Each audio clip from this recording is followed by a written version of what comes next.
Hello, you're on the Reddit Reveals channel. Her voice sliced through the music like broken glass and soup. You're acting like a little b asterisk tch again, Ellwood. Everyone at the table laughed, except me. No one defended me, not even her. I stared down at the condensation ring from my untouched glass, blinking hard. The bass from the speakers thudded against my skull like a war drum. Margot snorted into her cocktail. Dalton whispered something into Corinne's ear that made her giggle like a schoolgirl. And I just sat there, like a coward, like a caricature of a husband with no spine. I wanted to walk out. I wanted to scream. I wanted to throw my drink, flip the table, and finally demand some king respect after 12 years of swallowing every slight. But instead I said, sorry. And that was the moment I knew she didn't love me anymore. When we first got to Red Lantern, I noticed how Corinne stood closer to Dalton when we waited for a table. She reached for his shoulder when she laughed. Not mine. She didn't even look at me when I talked, unless it was to correct me or dismiss me or glare because I said something too boring or too Ellwood. I'd gotten used to it. That sounds pathetic, I know, but like a frog in slowly boiling water, I stopped noticing how bad it had gotten until it was way too late. Back at the table, after she humiliated me, she leaned over, ruffling my hair like I was a child and cooed. Come on, Elle, don't pout. You know I love you. That word again. Love. Like it meant something when it came with a slap. The others raised their glasses like nothing happened. I smiled like nothing happened, but everything inside me had already snapped. I watched her flirt with Dalton all night. He ordered for her. She tasted his drink. Her leg touched his under the table, and I know it wasn't an accident, because I saw him shift and smile, then do it again. Around midnight, I excused myself, said I had a migraine, said I'd get a ride home. She didn't ask if I was okay, just waved me off with her fingers still resting on his wrist. The cab ride home was silent, except for the sound of me chewing the inside of my cheek raw. I didn't go inside. I just sat in the driveway with the engine off, staring at the porch light. That's when the first thought hit me. What if she's not coming home tonight? And worse, what if I don't care anymore? I didn't sleep that night. I sat in the car until the dashboard clock blinked 3:47 a.m., then finally went inside, half hoping she was already home so I could pretend none of it happened. But the house was still. No purse on the counter. No keys in the bowl. Our bedroom was untouched. I left the light on for her like some kind of lost, obedient dog. I guess I didn't want to believe what was obvious. At 4:11, I heard the front door open. I stayed in the kitchen, not out of anger, but because I didn't want her to see my face. My eyes were bloodshot, and my jaw ached from clenching it for hours. I didn't want to look at her if she smelled like someone else. I didn't want to have to lie to myself and call it perfume. She came into the kitchen like nothing was wrong. Her heels clicked across the tile and echoed like a gunshot. She looked fresh, a little too fresh. Her eyeliner wasn't smudged, and her lipstick was newly applied? I don't know. I shouldn't notice things like that, right? Hey, babe, she said casually, pulling open the fridge like it was any other night. You still up? I just stared at her. She avoided my eyes. Where were you? I finally asked. My voice cracked halfway through, and I hated myself for it. I wanted to sound strong, calm, but instead, it came out like I was begging. She shrugged. We went to Molly's after. Just a few of us. I didn't think you'd mind. Molly's was a 24-hour diner.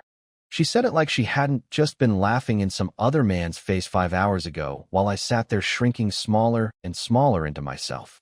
Like she hadn't embarrassed me. Like she hadn't ignored me for half the night. I texted you, I said. Twice. She bit her lip like she was trying to remember. Oh, yeah, my phone died. That was a lie. I knew it was. Corinne had a portable charger in her purse that she treated like a holy relic. It never left her side. She charged it nightly. Like clockwork. I could have pushed. I should have. But I didn't. Instead, I nodded like a pathetic idiot and said, okay. And then, God help me, she walked over, kissed me on the forehead, and said, you're being sensitive again. Don't spiral, Elle. You always do this. She smiled like she was comforting a sick child. You know I love you. I didn't answer, because something about the way she said it made my stomach turn. That same voice she used at the bar, sweet, syrupy, empty. She said, I love you the way people say your change is in the tray or drive safe. Like a placeholder. Like it didn't belong to me anymore. Later, while she showered, I finally did what I swore I'd never do. I opened her laptop. Not her phone. That was always too risky. But she'd been lazy lately, logging into everything on Chrome and forgetting to log out. I don't even know what I was hoping for. Maybe just proof that I wasn't going crazy. That the way she made me feel, small, invisible, in the way, wasn't just in my head. I didn't have to search long. There was an email. From a name I didn't recognize. Subject line: I still think about you when I hear crash into me. I clicked it. The message was short. One sentence. I wanted to kiss you so bad last night. The way you looked at me. That was it. No name. No signature. But I didn't need one. I closed the laptop slowly, as if moving quietly would somehow undo what I had just seen. Then I walked into the bedroom, sat on the edge of the bed, and listened to the sound of water hitting the tile. I imagined it washing off his fingerprints. And that's when it hit me. This wasn't about one night. It had never been about just one night.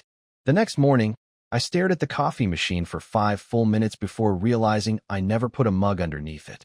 Brown liquid was pooling across the counter and dripping to the floor. I just watched it run like it meant something. Like maybe it was a metaphor for my life. Messy, unnoticed, and slowly staining everything it touched. Corinne breezed into the kitchen wearing her robe, humming like a Disney character. The same woman who came home at 4 in the morning and lied to my face was now asking me if I wanted eggs or just toast. I mumbled something and wiped the coffee with a dish towel that still smelled like lemon. She didn't notice the shaking in my hands. It's surreal, you know? Living in a house where everything looks the same but feels radioactive. I walked past the picture frames in the hallway. Vacation in Savannah, her cousin's wedding, the 4th of July picnic where she fell asleep on my lap. Those smiles used to mean something. Now they looked like props in a play I was kicked out of halfway through. I waited until she left for yoga before going back into her laptop. This time, I dug deeper. Every click felt like breaking a promise, but it was too late for honor. I wasn't looking for evidence anymore. I was looking for motive, for meaning, for why the woman I loved now looked through me like I was drywall. I found a hidden folder, not password protected, just titled Notes. Inside, a dozen saved drafts of unsent emails. Some were months old, some were from last week. I opened one dated exactly 32 days ago. Sometimes I wish Ellwood would cheat on me, so I'd have a reason to leave that wasn't guilt. I didn't know what hurt more, the content or how calmly she had written it. No anger, no passion, just a quiet declaration of disinterest. Another draft was worse.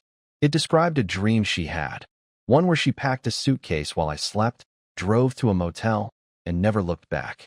She said it felt peaceful, like taking off a too-tight sweater. I closed the laptop and stared at the ceiling for a while. It felt like the room was getting smaller, like the walls were breathing.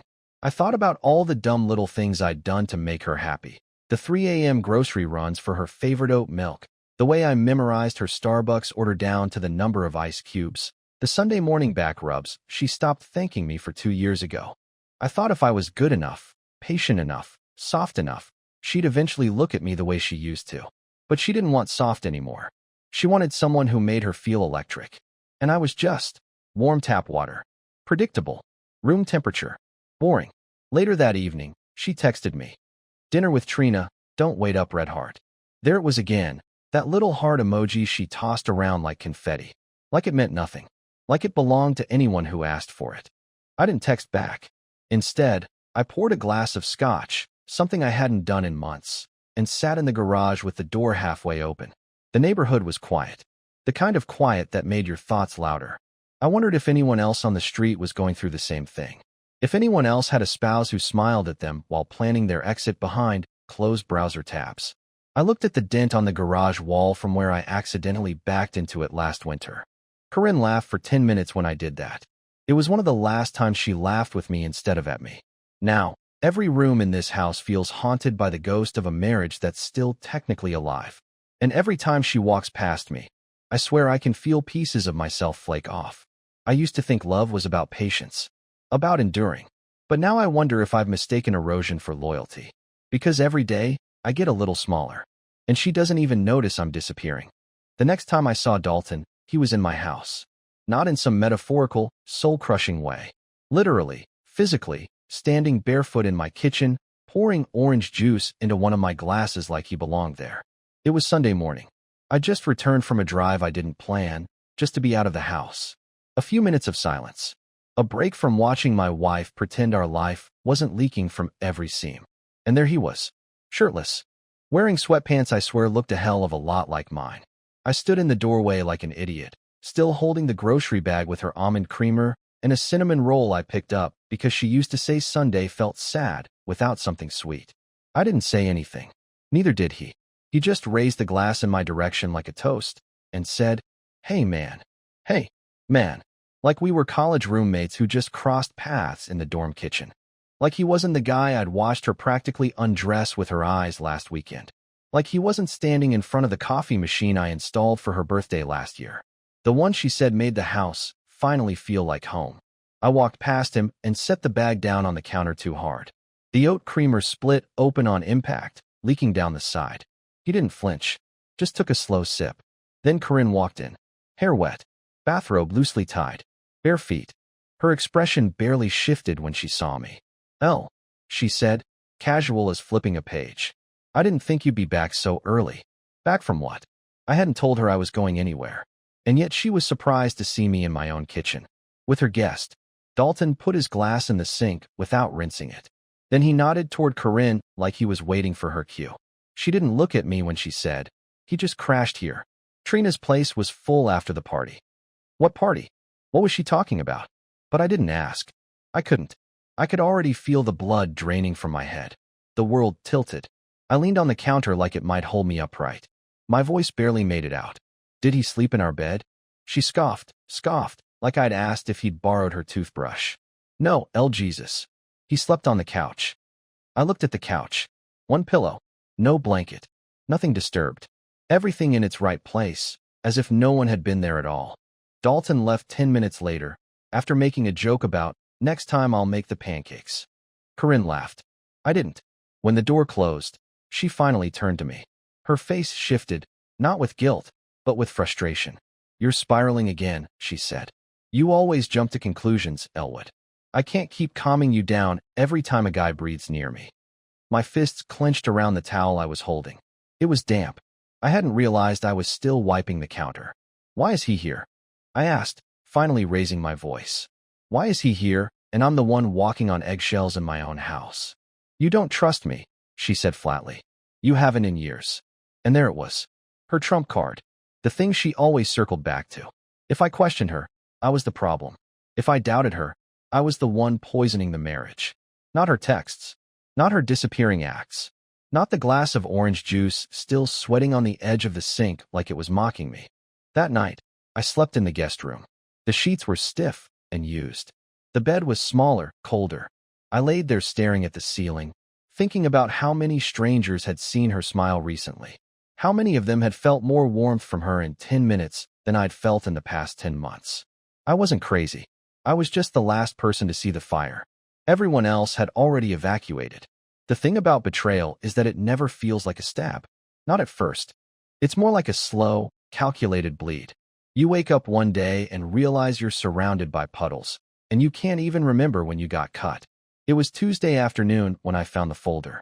I had been working from home that day, half pretending to fix up the utility room like I said I would months ago. Anything to keep myself busy. Anything to stay out of her orbit. Corinne had gone out for a wellness walk, whatever that meant. She was wearing makeup and heels when she left, so I assumed her wellness path included a patio, a cocktail, and probably Dalton. I was moving storage bins in the attic when I found an old laptop of hers. One I thought she'd tossed a year ago when she upgraded. It was wedged under a box of holiday decorations we hadn't touched since we stopped hosting dinners. The screen was cracked. The charging port was loose. It took 10 minutes and 2 different cables just to get it to turn on. I didn't expect anything to be on it. Maybe some old pictures or tax docs. But when it booted up, there was a folder on the desktop called for E. I froze. No password. No encryption. Just a plain folder, sitting there in the open, as if it had been waiting for me. It didn't look like a mistake. It looked like an invitation. Inside were 6 videos, all under 2 minutes, all time-stamped within the past 3 weeks. The first one was just Corinne, in our bedroom, talking to the camera. If you're watching this, Elle, it means you finally got curious enough, or desperate enough, She was wearing that old green sweater she used to steal from my closet. She looked calm. Too calm. This isn't a confession. I'm not going to sit here and sob or explain myself. I want you to understand. You made me feel invisible for a long time. And when I finally felt seen again, by someone who actually listened, who made me feel like I mattered, it was like breathing for the first time in years. My hands shook as I paused the video. My throat was dry, like I'd swallowed dust. This wasn't an apology. This was a eulogy for our marriage, and I wasn't even the one giving it. I played the second video. It was worse. She was sitting on the edge of the bed, playing with the hem of her skirt, eyes focused on the camera like she was practicing for a performance. Her voice was softer in this one. You were never cruel, Ellwood. That's what made it harder. You were just dull, predictable, comfortable, like an old couch. And I tried. I really did. But I got tired of waiting for butterflies that never came. I turned it off. I couldn't do the rest.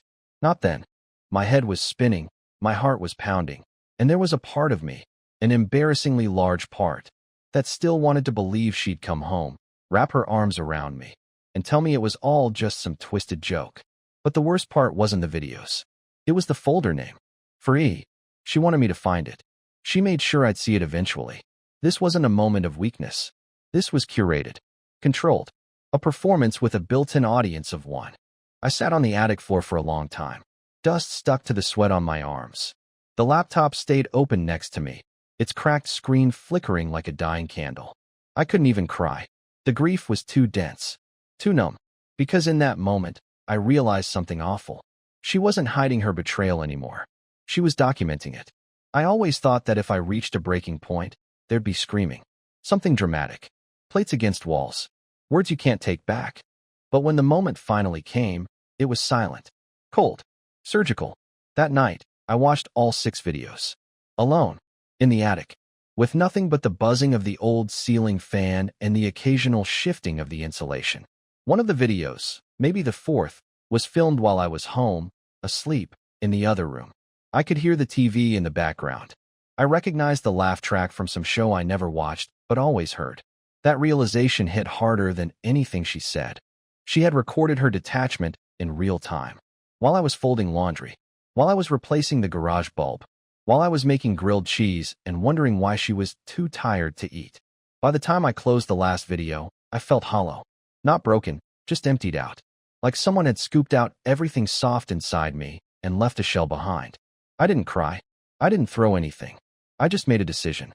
I was going to hurt her back. It wouldn't be loud. It wouldn't be obvious. That wasn't my style. But it would be surgical. Clean. Like hers. Corinne always kept a second phone.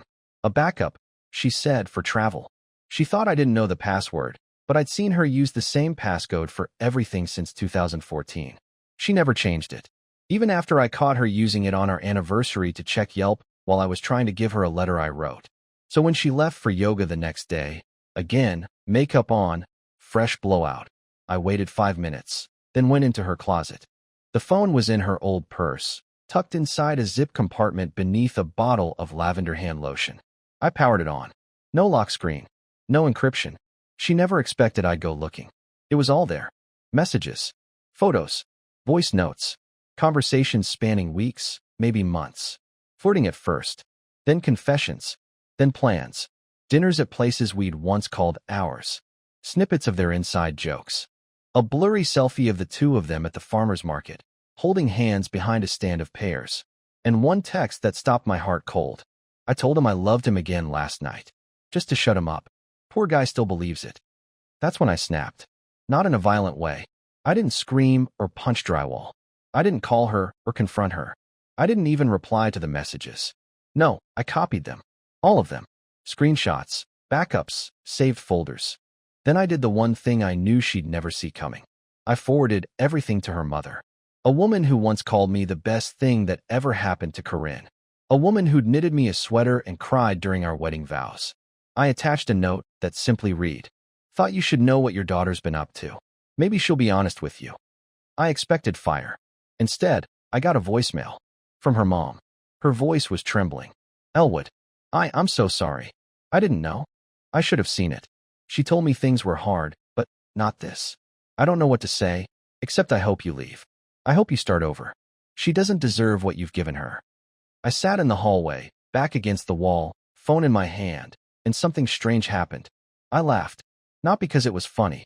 Because it was done. The illusion. The pretending.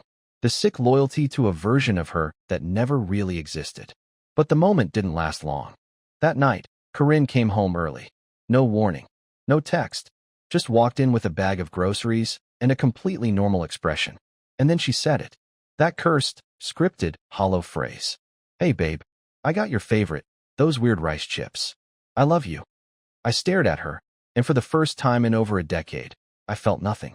Just a quiet, steady certainty in my chest. She didn't know I'd seen the truth. Not yet. But she would. I didn't plan the timing. It wasn't cinematic. There was no dramatic soundtrack in the background, no thunderstorm shaking the windows. It was just Wednesday. Cloudy. Unremarkable. The kind of day you forget unless something unforgettable happens. We were sitting in the living room. Me on the far end of the couch, Corinne curled up near the armrest with a blanket and her iPad, half watching some reality show about rich people yelling in kitchens. I wasn't even sure if she knew I was still in the room.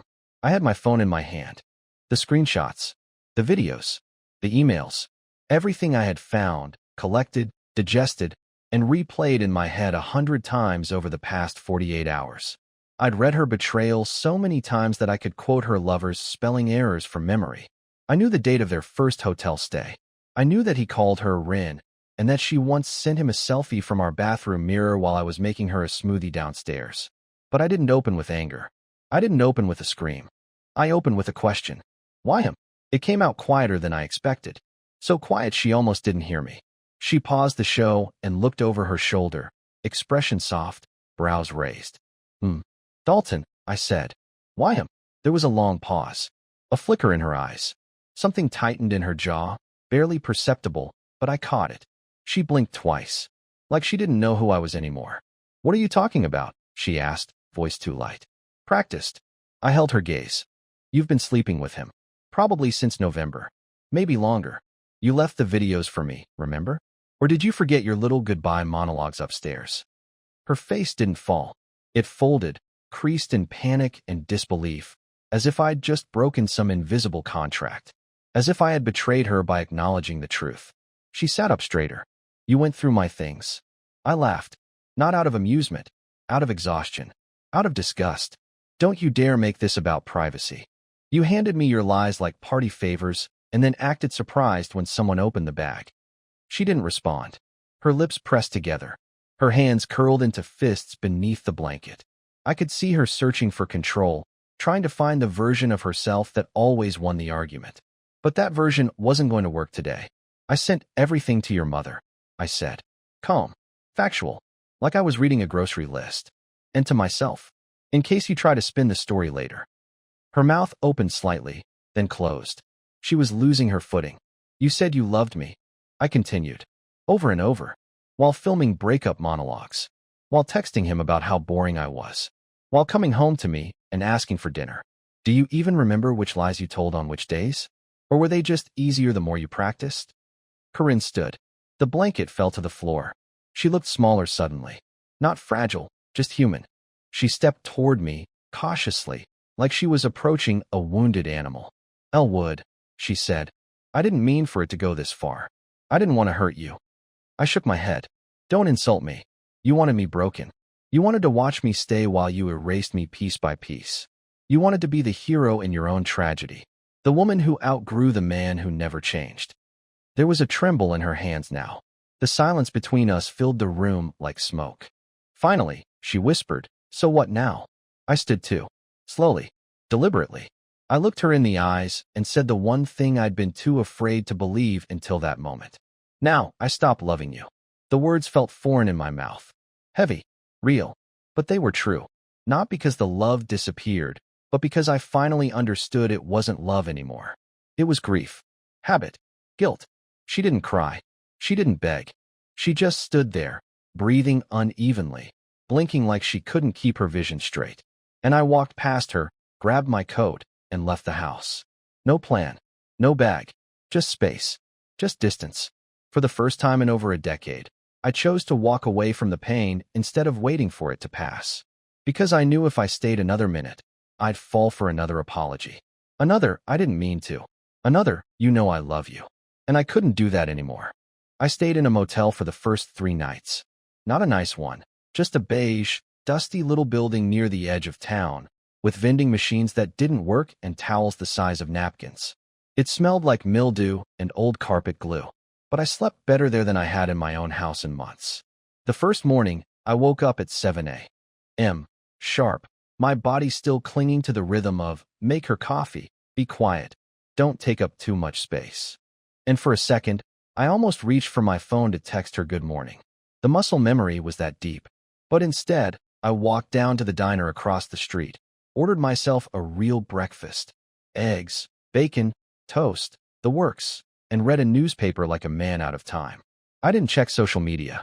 I didn't scroll through our old messages. I just sat there, quietly existing, like a person who was finally off the stage. The first person I told was my brother, Elliot. We hadn't talked much since our dad passed, and I always made excuses, too busy, too tired, too ashamed of how small I'd become. But he picked up on the first ring. When I told him what happened, he didn't say, I told you so. He just said, good. I'm glad you finally walked out. I've been waiting for you to save yourself. That hit harder than I expected. I didn't go back for a week. When I finally did, it wasn't a talk, it was to pack. Corinne wasn't home. I didn't leave a note.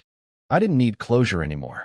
I had found it in the silence between us, in the cold way she tried to sell her betrayal like a romantic rebirth.